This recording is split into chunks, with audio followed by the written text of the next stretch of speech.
let me get into the last down. And I'm going to keep this short and sweet because you guys have heard me for weeks. The listeners have heard me for weeks harp on about the Jets. And this is about the Jets. It's the final time I will talk about the Jets until Aaron Rodgers is back. Or, there's another trending reason to do so, like a firing. But talking about a firing, plenty of people are calling for Nathaniel Hackett's job.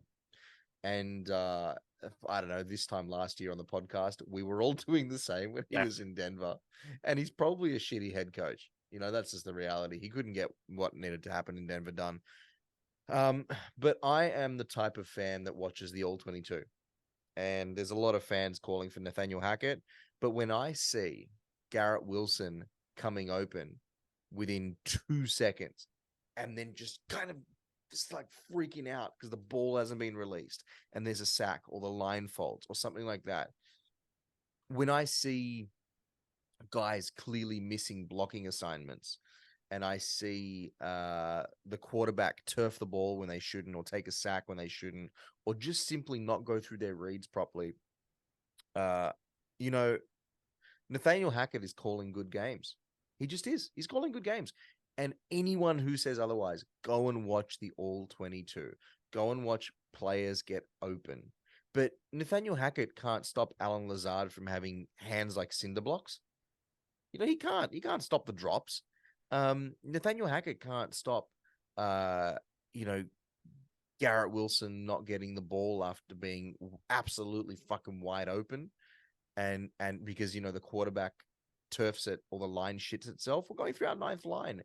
For anyone calling for Hackett's name, I implore you, watch the fucking All-22 and check yourself, because I didn't believe in Hackett as a head coach, and I still don't think he'd have head coaching, head coaching capabilities. He hasn't got the head coaching resume, and he was pretty shitty in Denver. But I don't think it's all full fucking game over for him either in Jets land. But unfortunately, he probably will get the ass because the sword's got to fall on someone. It won't be on Salah. It won't be on Joe D.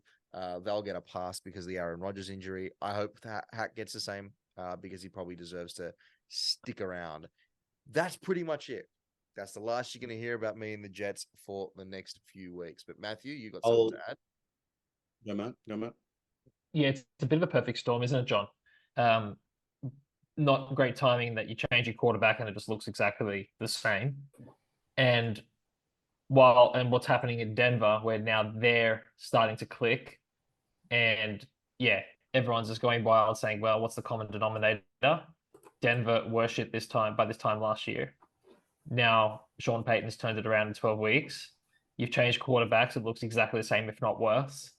So for those that are not watching the All-22, the common denominator is Nathaniel Hackett. So it is a bit unfair.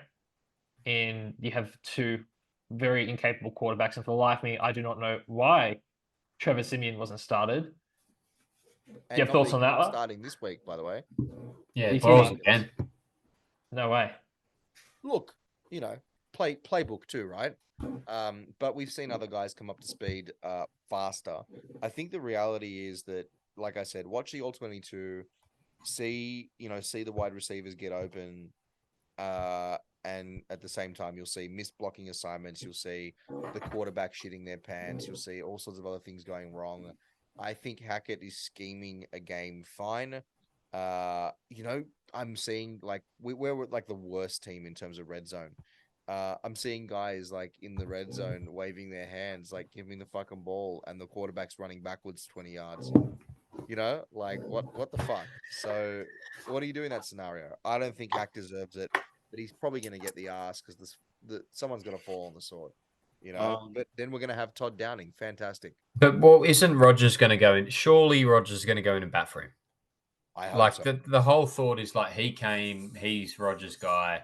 He has coached Rodgers at Green Bay, and then obviously through the preseason, Rodgers plays, 4 snaps, done.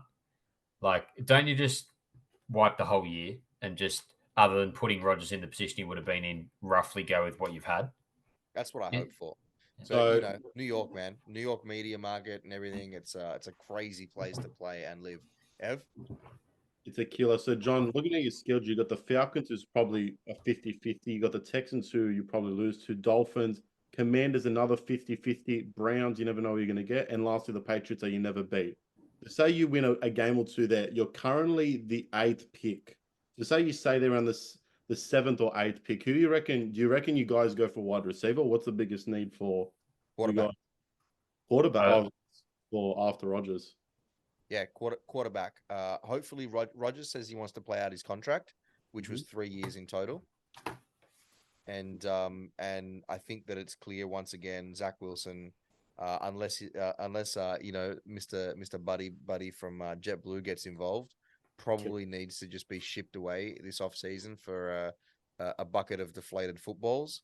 But you know, I think that if I'm the GM, I'm probably, if I'm in the sort of like 6 or 7, then and sort of like top 7 pick, I would be going best quarterback available to learn under Aaron Rodgers for those 2 years and do it properly.